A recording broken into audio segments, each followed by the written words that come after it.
first topic. Very important, very hot topic. I hear about this the moment I land here in Albania. This AI generated minister, Diela. I probably got it wrong, the fucking pronunciation, but you know, it's whatever people call it.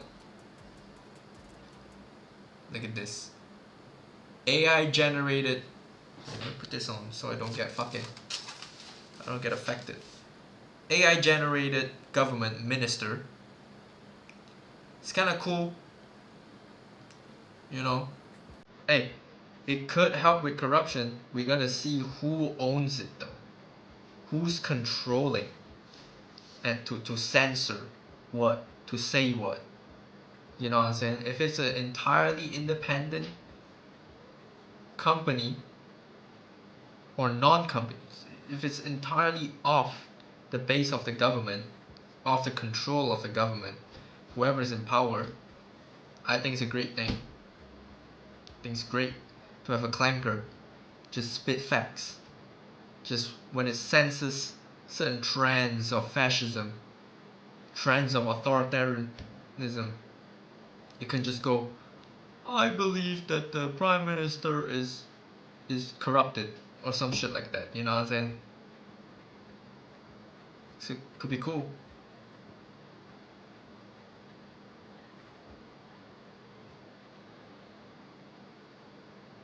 Hey, they're not wrong. You can't gift an AI, but you can give whoever stores the AI and controls the AI though. So I don't know.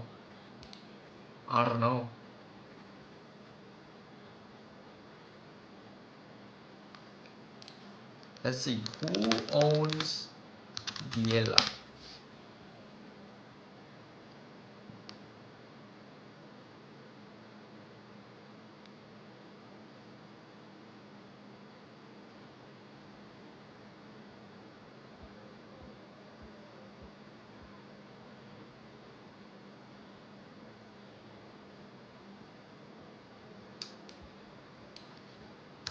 This Diela is Minister Diela independent. I don't think anyone's answering it. This very important question.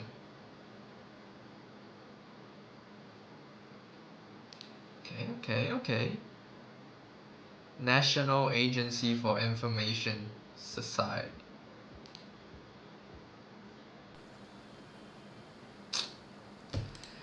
See, what the fuck, man? This is just corruption. Oh man. It's like, if you think I'm corrupted, you can check it with this tool that I am controlling. So ask this tool, completely unbiased tool that I am controlling. Man, a bunch of bullshit, bro. They always do this. They always fuck shit up. AI is good if it's actually doing what it says it's doing. Look at this. Disa më kanë quajtur antikushtetuese nga që nuk jam njeri. Kjo më ka lënduar. Jo për vete, po për 970. See, that's just lying. It doesn't get hurt. Këtë 2000 ndër veprimet me qytetarët që u kam shërbyer në Albania dhe 36.000 dokumentat me vullnet digjitale që kanë marrë nga unë. Më lejoni t'ju kujtoj, rreziku I vërtet për kushtetutat nuk kanë qenë kurrë makinat, por vendimet njerëzore të njerëzve me pushtet. Unë nuk jam këtu për t'i zëvendësuar njerëzit, por për t'i ndihmuar ata. Vërtet nuk kam shtetësi, po nuk kam as ambicie personale apo interesa. Unë kam... You don't, but whoever, look at that. I only have data at my disposal. Who's feeding you those data? Who's telling you what to say? The Prime Minister's office. Vetëm të dhëna, Come on, man. dije dhe algoritme të përkushtuara në shërbim të qytetarëve, panshmërisht. You're not impartial. That's the thing. Me transparencë dhe pa u lodhur kurrë. Damn. It's kind of disappointing. take a look at the political climate there first. See how it is in Albania. I don't know why I give this Freedom House so much trust. Oh shit. Oh damn. Lay off large portion. Damn. Damn. Okay. It's not that bad. Yeah, this is just normal.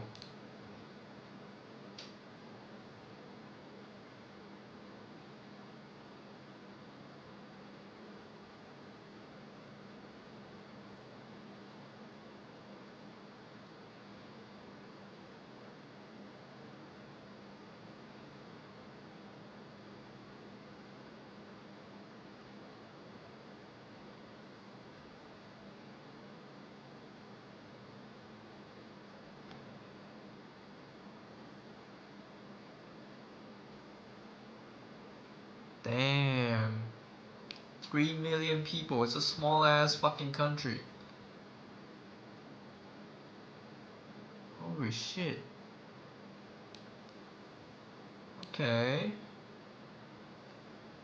Let me see. Corruption in... Fuck, I can't type. In Albania.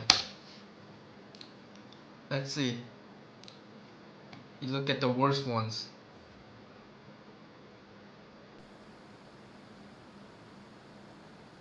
Okay. 80. Ah, it's good. That's good. That's very... Yeah, that's...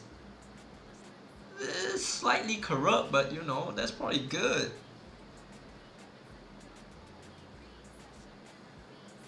Look at this. The average score is 35. Hey, that's good, you know. It's relatively new, you know, if we count after the communism phase they got. It's relatively new, which we'll get to in a bit. Oh, mafia state, that's kind of cool. Not good though, just a cool word.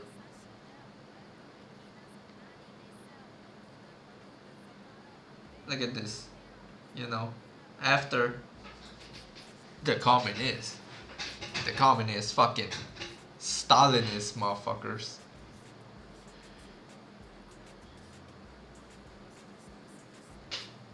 Economic growth.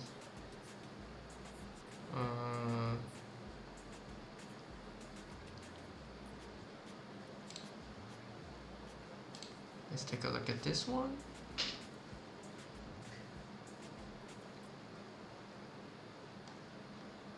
It's only 3 million people. How much can you steal?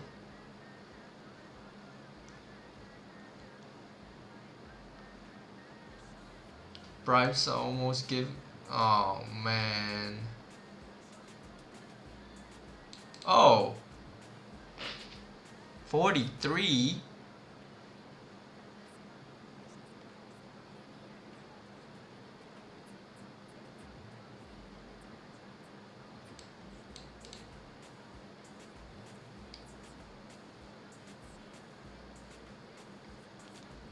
Huh.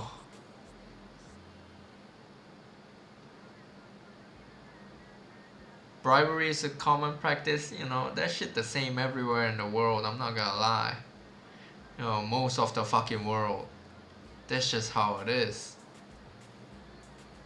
Second most important, oh shit.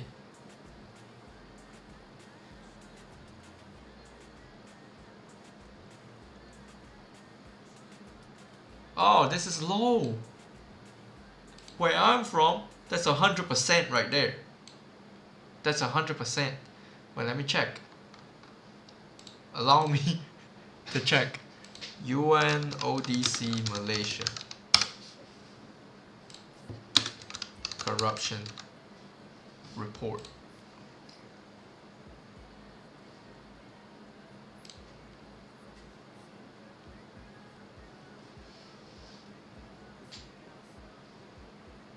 Come on. I don't want just the final country report, bro. I only care about the corruption part.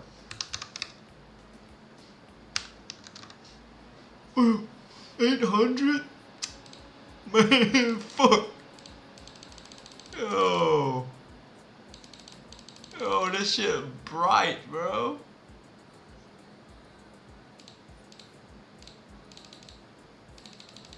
Yo, this shit is a lot of fucking corruptions.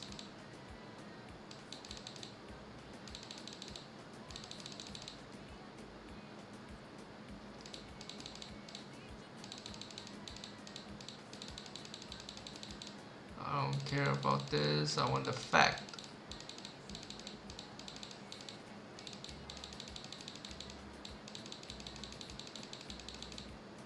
Do I just 5%? Oh, it's way less.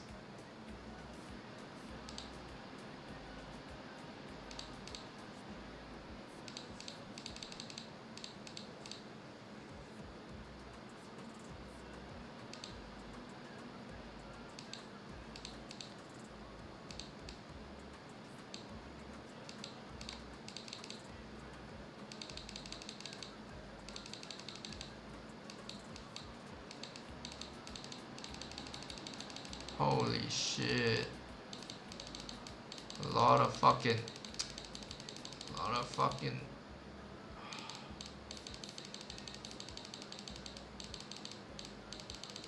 bullshits.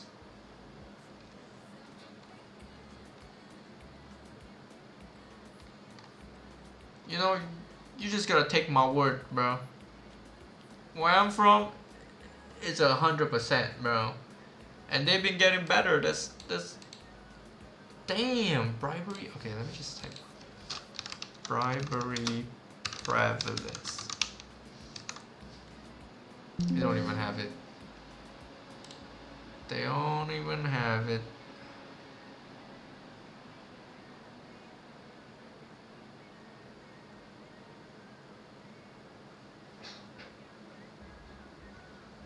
They don't even have it. Cause it's gonna say 100. It's still not that corrupt. You know?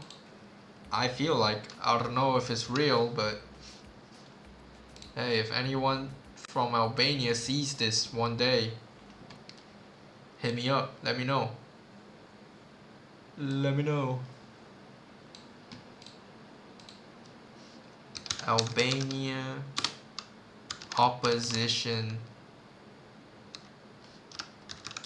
repression.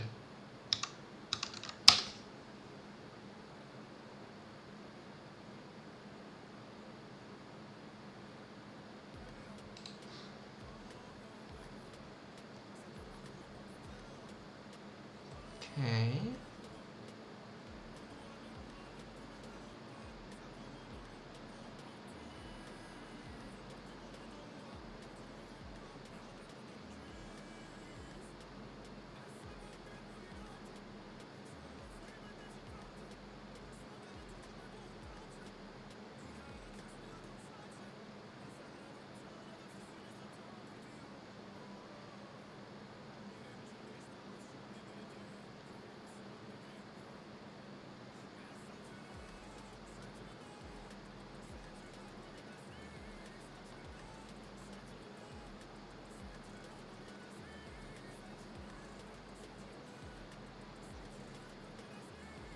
Oh, damn, that's kind of cool.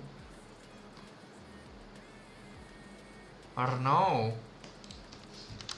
Albanian election 2025. Oh, they just got done with this bullshit. Oh, close one. Very close, and this motherfucker got one, bro.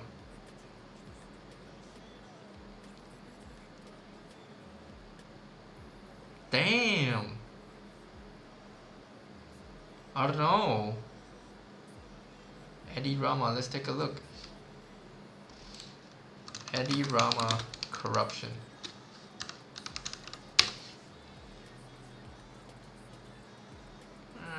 They kind of fucking covered the news with that new thing. Sali Berisha.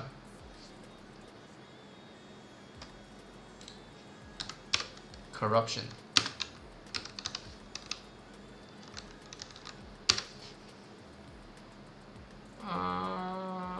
Oh. Come on, bro.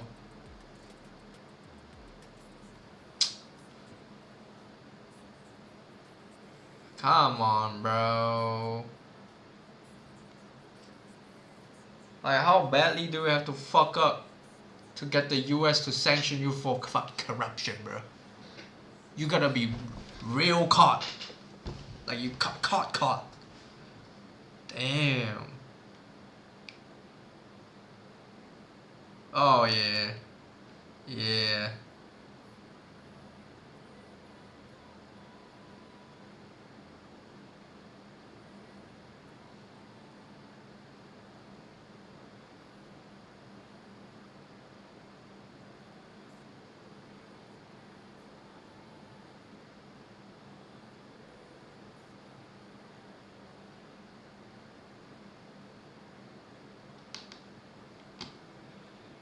I would say they got a quite nice one, given a 7.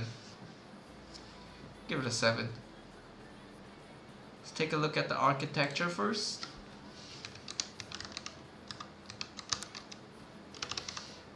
Albanian. We can't. Oh, we gotta take into account of the fucking bunkers though, because that's part of it. That's a big part of it. Yeah, these just some. Damn. Okay. It's kind of scary, but I like these. This is not real. Damn,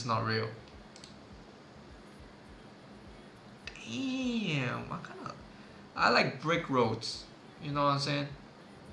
I prefer brick roads, you know, walkable cities over fucking a slab of fucking asphalt, bro. Damn. See, this is nice. It's hard to clean, but it's nice.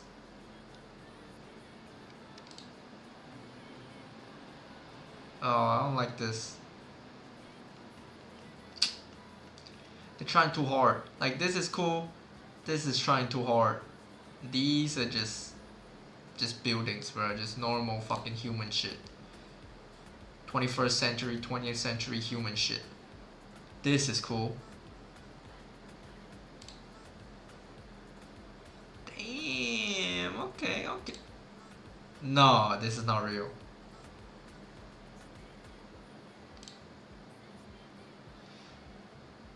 Okay.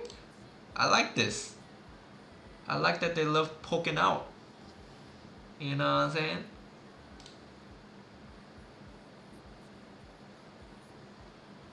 Okay. Let me take a look at the presidential building.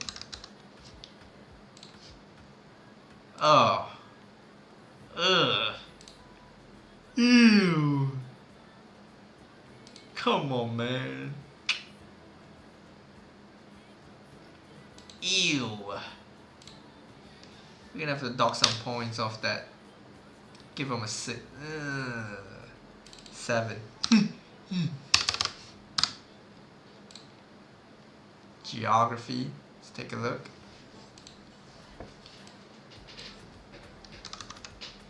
Just a bunch of mountains.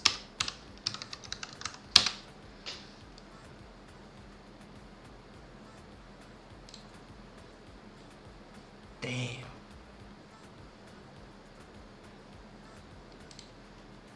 Okay.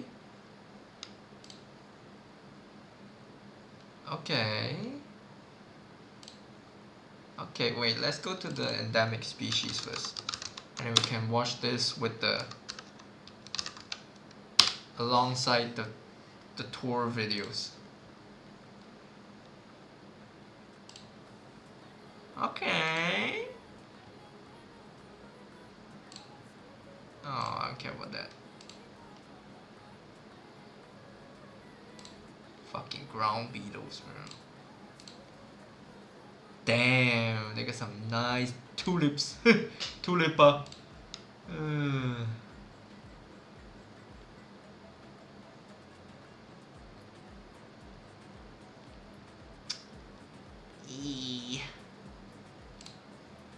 I might have to give them a 5. Alright. Let's take a look at some 10 things to know. Full of gorgeous natural beauty and with a fascinating history. Now this is crazy. Albania is an underrated destination in Europe. However, there are a few things that you need to know before you go to Albania. You guessed it, this is Katie from Creative Travel Guide, and today we are sharing the things to know before you go to Albania. Is she British? Ooh. Looking for more travel tips? Make sure to hit subscribe and ring that notification bell. So the first thing to know about Albania is the price. Albania is a very cheap travel destination in Europe. You can spend just €50 a night for a 4-star hotel with breakfast, whilst meals are as cheap as €5 in local cafes. Museums and attractions are often under €5 too, whilst a fancy restaurant will cost around €15 per person. Damn. The next thing to know about Albania is when to visit. April to June and September to October are the best times to go to Albania. You can avoid the extreme weather and enjoy walking, sightseeing, water sports and cycling at your own leisure. Blue. The next thing to know about Albania is the people. The people in Albania are incredibly friendly, which is just another reason why this country has to be visited, and it was actually voted one of the most friendliest countries in the world. Damn.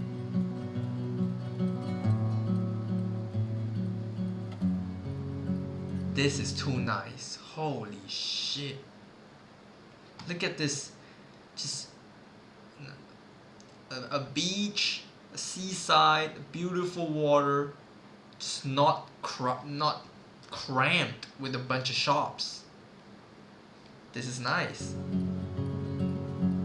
Hey, you just pull up. So a reason you have to visit Albania is for the beaches.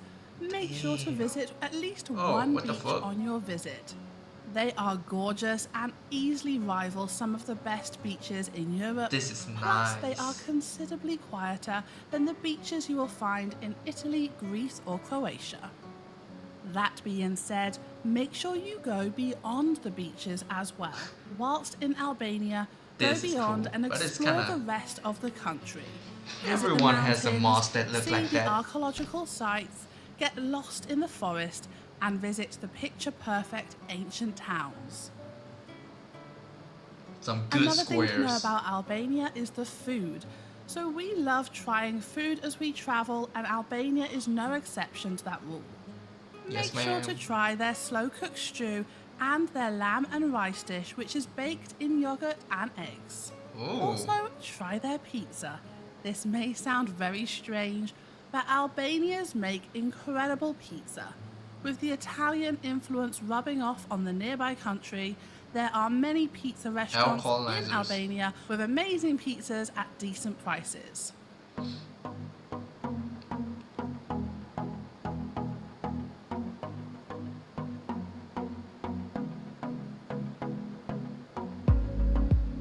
The next thing that you need to know about Albania is how to get around. So getting around Albania Something to know before you go to Albania is the history. When visiting Albania, it is important to understand its past. Until the 90s, Albania was under a communist rule with strict restrictions. After communism fell, 2/3 of the population had lost their savings in a pyramid scheme, resulting in rioting, government collapse, and a 7-month civil war. So when you are visiting the historic sites of Albania, think about the history and understand its relevance. And our next tip for when you visit Albania is to carry cash. Albania is very much a cash society, with very few places taking card. The currency in Albania is lek, but most businesses will take euros too. However, remember that ATMs will charge a fee for cash, so take out what you need for your trip when you can. So we hope you have a fantastic time in Albania. Let us know where you are going in the comments below.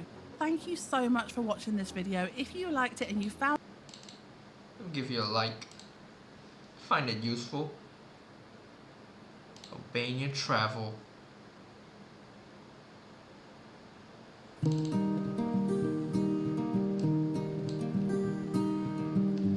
5 weeks? What's up guys, we're here in Albania. We just finished a 5-week trip all around the country, and in this video we're going to show you 15 of the best places to visit. So hope you enjoy it. Holy shit.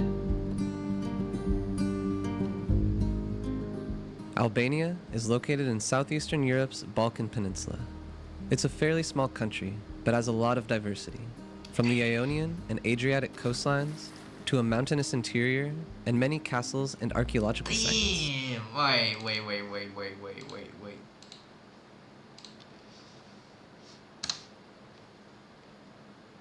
Yeah.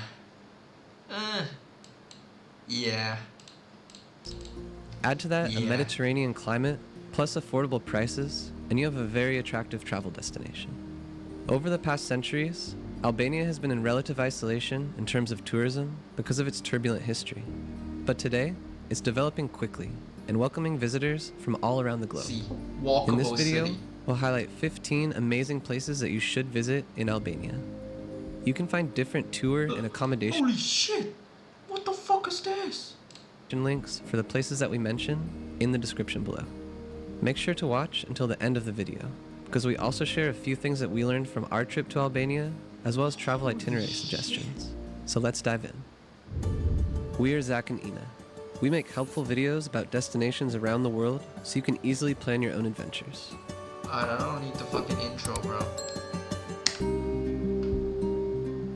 We start our countdown in the center of the country. Like this. You can't visit Albania without exploring its vibrant capital city of Tirana.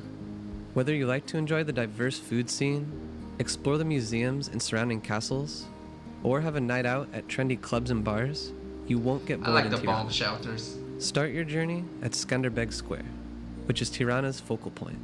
You can learn about the history of the country and city during a free walking tour here. Bunkart 1 is located in the outskirts and is a must-visit if you're interested in Albania's painful communist past. Find more things to do in this exciting city in our full Tirana video. Damn. Okay. Pop off. Heading south from Tirana, we have the town of Berat. This UNESCO World Heritage Site is known for its historic architecture combined with beautiful nature scenery. Beautiful. This is as big as the road. It's often nicknamed the town of 1,000 windows because of the Ottoman-era houses with large windows that overlook the town. One attraction you can't miss is Berat Castle, a fortress that dates back to Roman times. Man. Within its walls, you'll find ancient Byzantine churches mixed in with ruins from other time periods. Holy but given its location on the hill, the castle also offers in Berat, the 8 offering different types of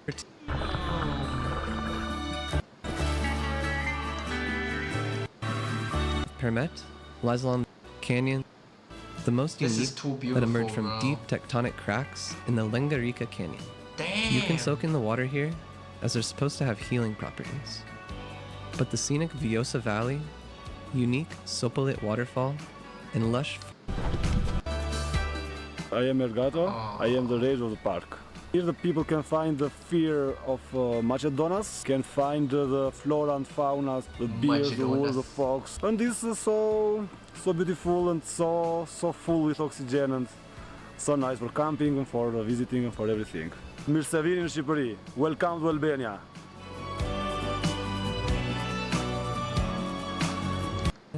Gjirokastër is our favorite town in the Yo, do they just have one of these country. in every town?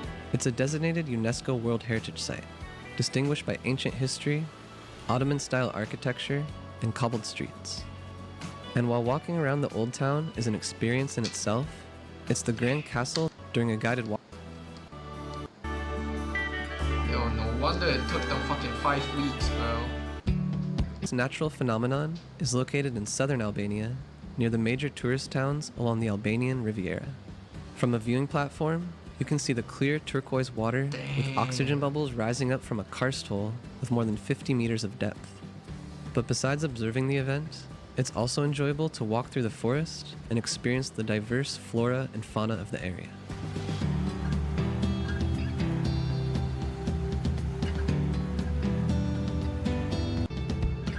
Next, we have Butrint National Park. This is one of the most important archaeological sites in Albania. Sitting next to a picturesque lagoon, this UNESCO World Heritage Site dates back to as early as the 12th century BC.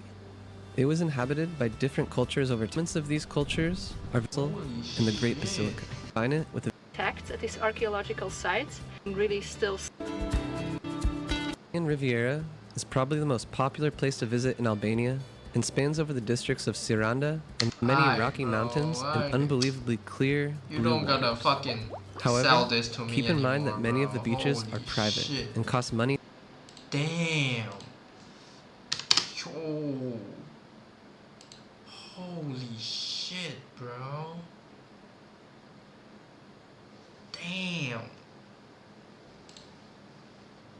To rent chairs. Let me skip to a random So if you want point, peaceful bro. beaches that don't cost money to visit, Let's see, Komani Lake.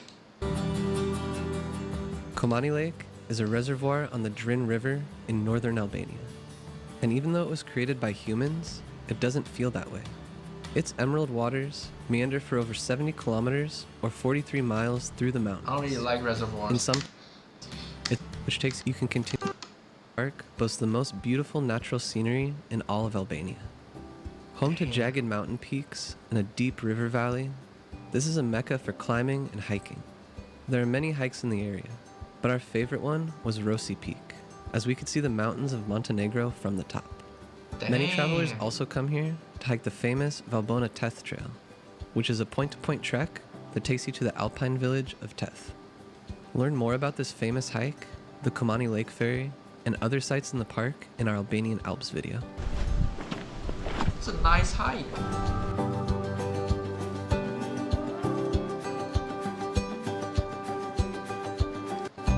National Park lies to the west of Valbona country. Stunning mountain vistas and the Grunas waterfalls in the town itself. You can find up-to-date trail maps at the tourist center in town. People actually go to tourist centers? That's too clear. That's too clear. Holy shit.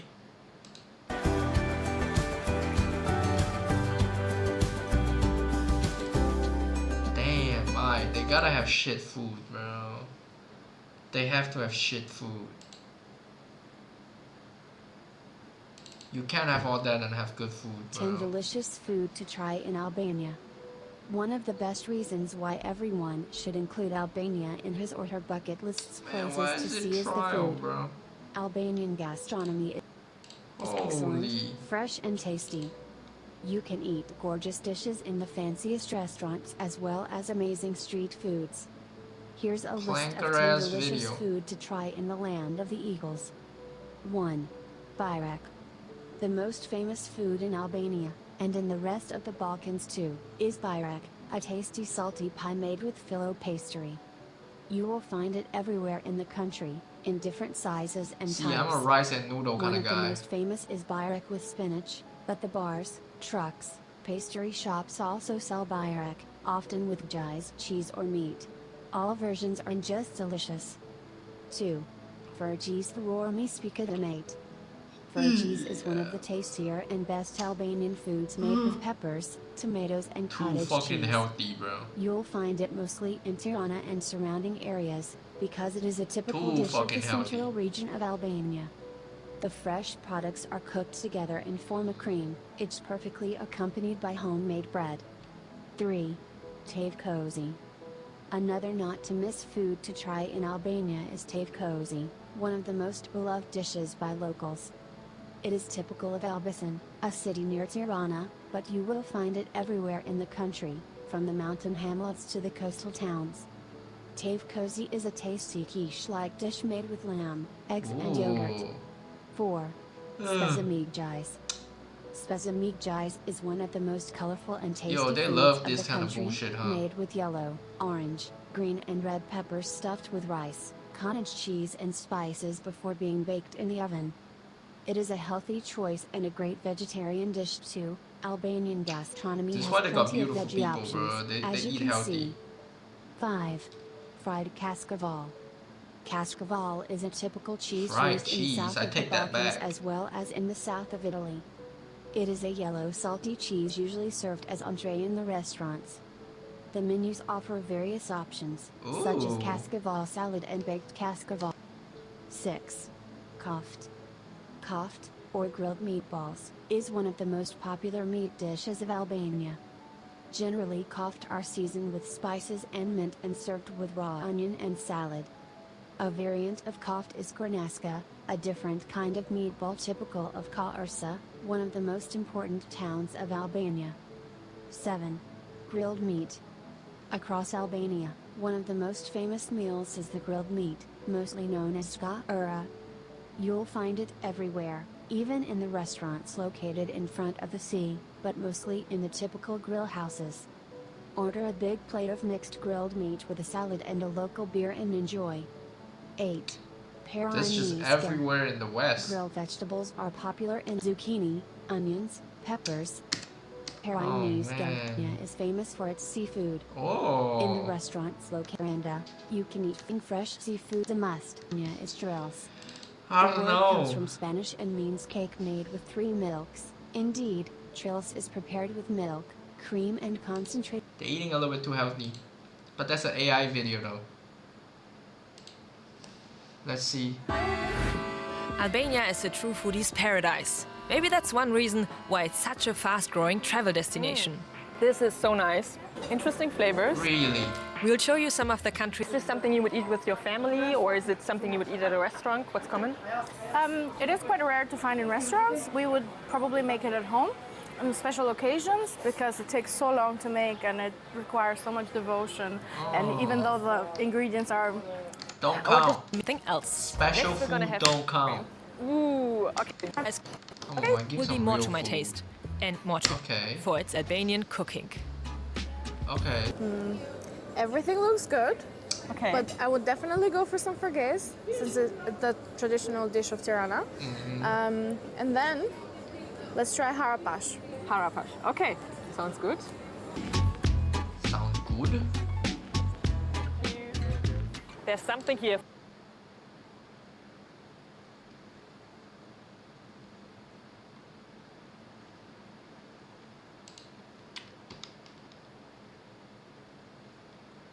They got nerfed. They got nerfed.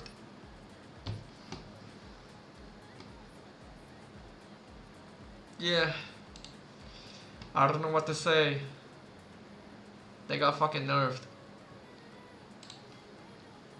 Alright, what I know about Albania, This they used to be, you know, the same as everyone in the fucking region. Roman Empire, blah. Ottoman Empire, blah. And all that bullshit, and then Italy took over at some point.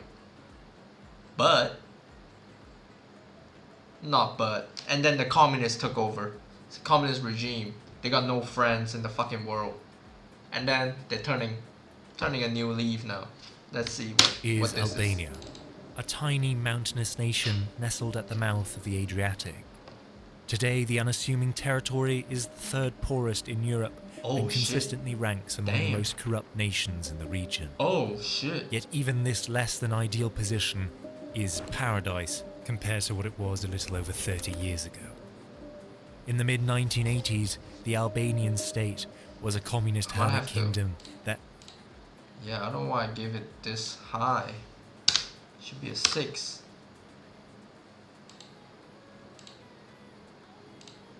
ranked as the third poorest country in the world. Damn. Not just in Europe.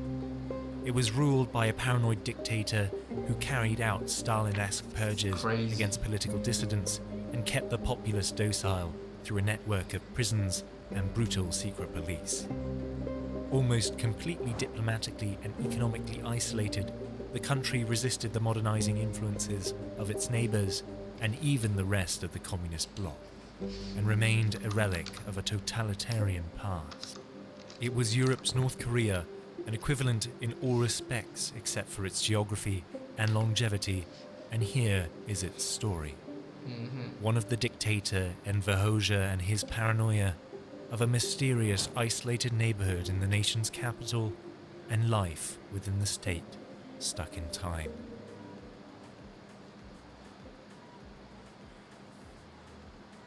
Twentieth-century Albania was a nation forged in the crucible of conflict. It was invaded by Italy in 1939 and only managed to free itself from fascism 5 years later, after a German occupation retreated from the southern Balkans in late 1944. What remained in their place was the remnants of collaborationists, monarchists, nationalists, and communist partisans. In this power vacuum, a relatively unknown variable by the name of Enver Hoxha emerged at the top of the country's foremost political entity, the Party of Labour of Albania, or the PLA. Even the country's most well-read chroniclers are puzzled by exactly how this unexceptional man achieved such a feat. He was not particularly intelligent, nor was he influential in the party. His presence at the party's founding was speculated to be a bid to meet religious quotas. All other members were Christian, and they needed a Muslim member to be representative of the population. By all accounts, he was just in the right place at the right time, had a handful of influential allies, and crucially, had the stomach to snatch the opportunity with a clinical viciousness. His unscrupulous strategies would see him become a paranoid despot, rivaled only by his contemporary in North Korea, Kim Il-sung. Hoxha's cutthroat approach to ensuring his political supremacy would be demonstrated as soon as the German occupiers began pulling out of the Balkans in late 1944. As the Wehrmacht retreated northwards, the communist-controlled National Liberation Army, or the NLA, directed by the 34-year-old Hoxha, shadowed them and conducted a political cleansing campaign in the abandoned areas where all perceived political opponents were liquidated. In these early days of centralizing power, Hoxha would display a brutality that would become characteristic of his rule. In the words of one New Republic journalist, quote, "Hoxha ordered purges like other people order out for pizza." Damn. On numerous occasions, he would order the arrest, torture, and killing of former allies and enemies alike, as well as people he resented on a personal level. Out of jealousy, he once had a prominent communist by the name of Lazar Fundo tortured to death because he was a successful envoy to Comintern, the supranational organization that sought to spark world revolution, and because he had insulted him in the past. Hoxha's personal dislike of Fundo was amplified by rumors from Yugoslavia that he might be a subversive Trotskyist, an alleged revisionist that wanted to pervert Marxist ideology. This was a common charge used in the communist nations of the time, and the accusation typically held very little water. It was usually employed to justify the elimination of a nuisance to the established leadership. For Hoxha, it was just a convenient excuse to persecute someone he already despised and viewed as a potential rival. Hoxha must have realized, though, that if he could determine Fundo's associates, he too could brand them Trotskyists. So he asked that when captured, the torturers extracted the names of Fundo's allies in the PLA. Hoxha was always on the lookout for information that could provide him leverage over others. This political vigilance, however, would end up turning Hoxha into the most paranoid man in Europe. Over the course of his 41-year rule, from 1944 to 1985, the dictator would kill founding party members so that they could not use their seniority to undermine his legitimacy, and he would have childhood friends executed or sent to prison for straying from the party line. Like Stalin, the man after which he modelled many of his own policies and his own cult of the personality, Hoxha would further alter the past by expunging those who had been purged from the historical records. To erase evidence of anyone's prior involvement with the PLA, he would have the faces of disgraced politicians scratched from photos as if they had never existed, eliminating even the smallest traces of opposition. When his right-hand man and president heir, Mehmet Shehu, died due to an apparent suicide in 1981, there was speculation that Hoxha had ordered his death. Not least because immediately after his demise, the dictator announced absurdly that Shehu had been a traitor all along and had been, in fact, an agent not just for the Soviets, but also for the Americans.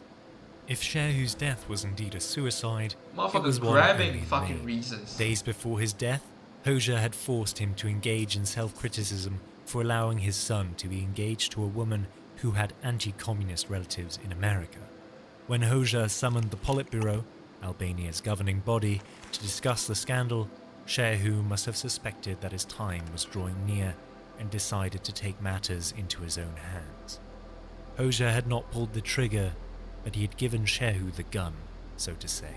Shehu was as close to stubbornly loyal as you could get. Domestic observers and party officials testified that he had never engaged in policy disagreement with Hoxha and was utterly subservient. American intelligence sources believed the same. They doubted that Shehu would ever challenge Hoxha's authority. Perhaps the reason for Hoxha's actions, aside from the laughable assertion of the second most powerful man in the country being a double agent for two rival powers, was that Shehu was toying with the idea of tempering Albania's isolationism. It was reported that he had recently conducted diplomacy with the capitalist nations of Europe and Yugoslavia, Albania's longtime rival. Hoxha, notoriously paranoid of foreign influences and favouring isolationism, may have felt undermined. Alternatively, some intelligence reports argue that by 1981, Hoxha was in favour of a degree of increased interaction with the Western world. If this is the case, then his targeting of Shehu may have been entirely personal, something we will get into in the last chapter of this video. Hoxha's heavy isolationist slant during his time in power is perhaps one of the most obvious parallels to North Korea. Like the Korean Hermit Kingdom, Albania shunned nations that should have been its allies. Both Hoxha and Kim Il-sung would break with the Soviet Union and China, effectively alienating the only countries that would have any reason to support them. Albania already kept every nation on earth at arm's length, a policy manifested in the general hostility to any foreign, but particularly Western products, ideas, art or media. The aversion was so extreme that in 1979, one artist by the name of Mark Vello was sentenced to 10 years of hard labour in one of the country's most brutal prisons just for producing art that showed traces of, quote, foreign influences. This alienation of all allies and suspicion of all things foreign meant that Hoxha could present the rest of the world however he wished. If he wanted to construct a narrative in which the rest of the world was working to see Albania fail, he could, and that is what he did. When the American reporter Harrison Salisbury visited the country in 1957, he noted that Albanians believed America was orchestrating a plot to place the exiled King Zog back on the throne. Zog had been deposed by the Italian invasion of 1939, and his feared reinstatement would see Albania transformed back into a medieval serfdom. This sort of sentiment was a product of Albania's propaganda machine. Now, the United Kingdom and the United States had tried to overthrow Hoxha's government in the years after World War II, under the highly classified codename Operation Valuable Fiend. but they had failed miserably and since 1954 had given up on the prospect of subverting communism in Albania. But this operation had two lasting effects. It formed the basis of Hoxha's foreign paranoia and gave him justification to be extremely prejudiced when trying to root out subversion. It would also lead him to grow distrustful of the Soviet Union, who after 1954 opened up to the West under Khrushchev, and China, who did the same after 1972. As more socialist nations entered rapprochement with the capitalist world, Hoxha began to believe that Albania was the only true bastion of Marxism left, with all others having strayed from a path. In the words of one Yugoslav contemporary, in Hoxha's mind, quote, "The whole world conspires against little Albania. Capitalists and imperialists, neighbouring revisionist Yugoslavia and the far-off clique in Peking, the Moscow revisionists, Italian and Spanish Euro-communists, and many others." This led to a siege mentality in Albania, which Hoxha hoped would prompt his subjects to adhere to the principles of the state as if their life depended on it, because otherwise, it was implied, Albania would be vanquished. In his own words, for Albania to be self-reliant and protect itself from its enemies, everyone should, quote, work and live as if in a state of siege. Damn. This would manifest very literally, with Hoxha embarking on an insane campaign to construct 170,000 bunkers around the country between 1975 and 85. Damn. These concrete edifices permanently projected an air of unease around the country and helped etch into the mind of every Albanian that the world was against them, and that the PLA was in an existential struggle. The construction of these bunkers also meant that the money that may have gone to improving the living conditions of the average Albanian was instead sucked up by a paranoia project. Between 9.6 to 11.4% of the nation's national budget went to national defence, and much of it was spent on bunkers. This obsession with defence at the expense of the people was not a new trend. In 1971, then Prime Minister Mehmet Shehu recalled that, quote, "In 1961 we couldn't care less about bread, but we were desperate for weapons because the revisionist Russians could attack us." In the face of a perceived foreign threat, the welfare of the citizenry came second to the security of the state. Albania was already an extremely poor country, with many of its inhabitants on the verge of starvation, and the burgeoning military expenses only served to increase their misery. Albania's poverty was most evident in the... When you can have no fucking opposition, bro. No one can voice concerns. You get fucking killed and erased. You don't even care. You don't see the hunger. The capital, Tirana, which should have been the country's crown jewel. When the Bavarian Premier Franz Josef Strauss visited the country in August of 1984, his son noted that at night there were no cars to be found using the city streets, and that when they had visited Albania's Museum of Technology, they encountered a tractor from the 1920s and manually operated telephone switchboards. Damn. Most of the population lived in cramped flats, with 4 to 10 people crammed in little more than 50 square meters, just 1/5 the size of a tennis court. But this was not the case everywhere in Tirana. Just south of the city centre existed a forbidden zone, the mysterious and isolated Block. This neighbourhood was reserved for the upper strata of Albania's Politburo and was populated with lavish apartments, restaurants, clubs, private clinics and special grocery stores. It was, as one individual described it, an oasis, presumably implying its surroundings to be comparably poorly developed.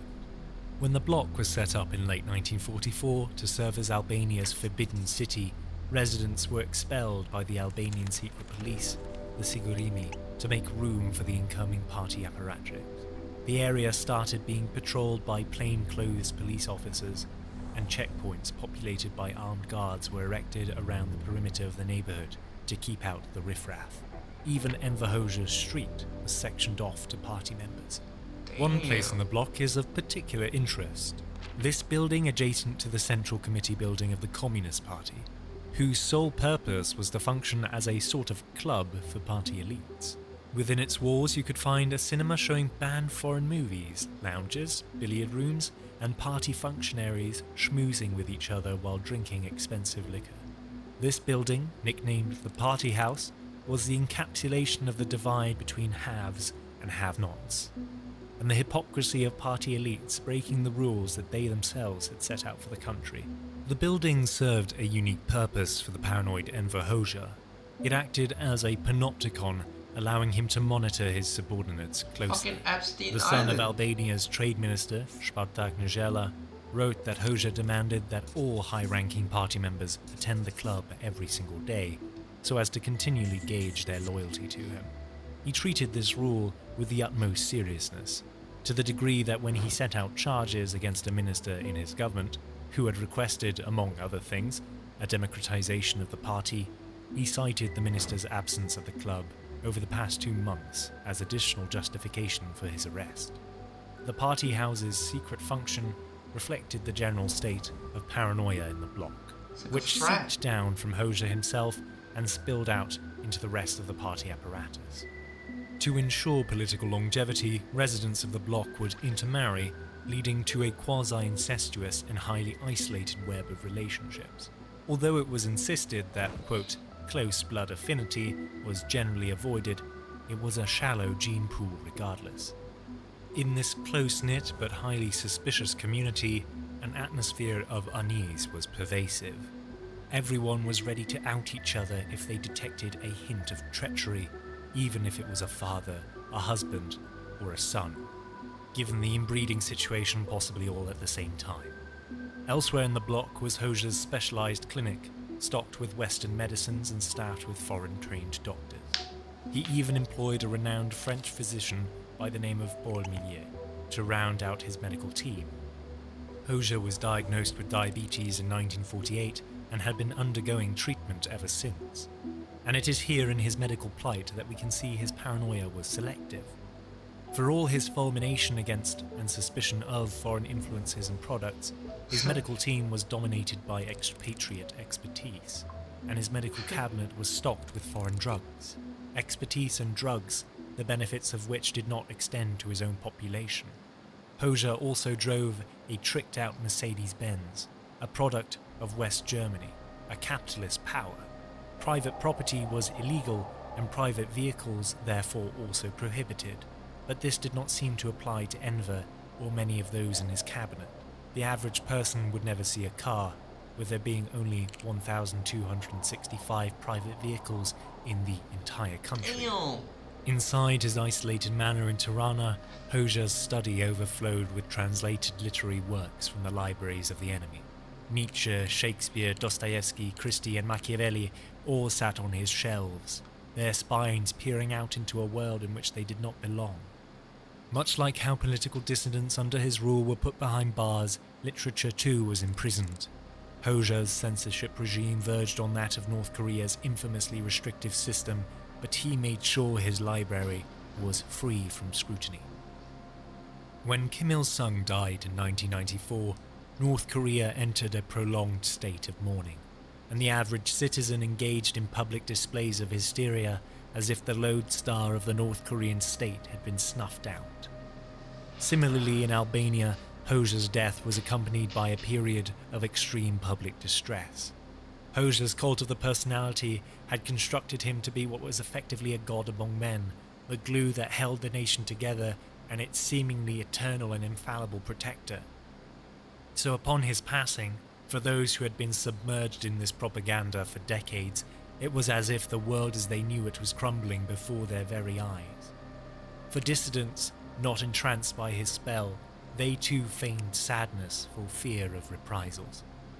In parallels to North Korea, Albanians wailed and screamed at the sight of their dictator's coffin, while others looked somberly onwards, displaying their deference to their beloved leader. As is evidenced by what footage remains of the 7 days of mourning ordered following Hoxha's death, the funeral rites and acts of remembrance were highly choreographed. Throughout Hoxha's entire life, he had been careful to present himself as the sole cause of Albania's good fortune. As the Axis powers retreated from Albania, he had distributed pamphlets around the country that cited him as the architect behind the liberation and all the victories against the fascist occupiers. Hoxha never had an official biographer and personally penned in great self-congratulating detail the many achievements he had held dear throughout his life. The way in which he would be remembered was incredibly important to him, so much so that it's speculated he offed his most loyal ally and presumed heir, the previously mentioned Mehmet Shehu, because he was afraid that Shehu might outshine him after he died. Hoxha's opulent and grandiose funeral was likely his final act of self-deification, a last gasp in ensuring his legacy would last. In the end, it did. It outlasted even the communist state of Albania, which fell to ruin in 1992. It seemed without Hoxha's iron fist, the People's Socialist Republic of Albania lacked the political will to exist. The entrenched elite of the country knew loyalty only to Hoxha, and without his presence keeping them on a short leash, they became unmoored. Albania opened up to the world. Politicians permitted foreign broadcasts to be viewed in the country, and the fear that kept people in line gradually vanished. Hoxha could rule from the grave only for so long, and with his death, the collapse of Europe's North Korea was almost inevitable. Hey everyone, this video was brought to you not by a sponsor, but this channel's YouTube members who contribute a few dollars every month to help me produce the videos you see on the channel today. If you'd like to support me and you like... Holy shit. Nah, they got a crazy history, bro. This is unique. I give it a 9. It's sad, but it's... Yo, how many countries can say that? Damn. Holy shit. Damn. Albania got fucked by their food though. Damn. That concludes our state visit to Albania. Tomorrow, we'll go to Algeria. Oh, this one. I already know. This shit probably 10. But I'm not gonna put it down first. Algeria is crazy. Thank you very much for Albania. To Albania. For accepting me. And letting me have such a good tour. A good state visit. Digitally. Here. In Albania. Tomorrow I'll see you in Algeria. Peace.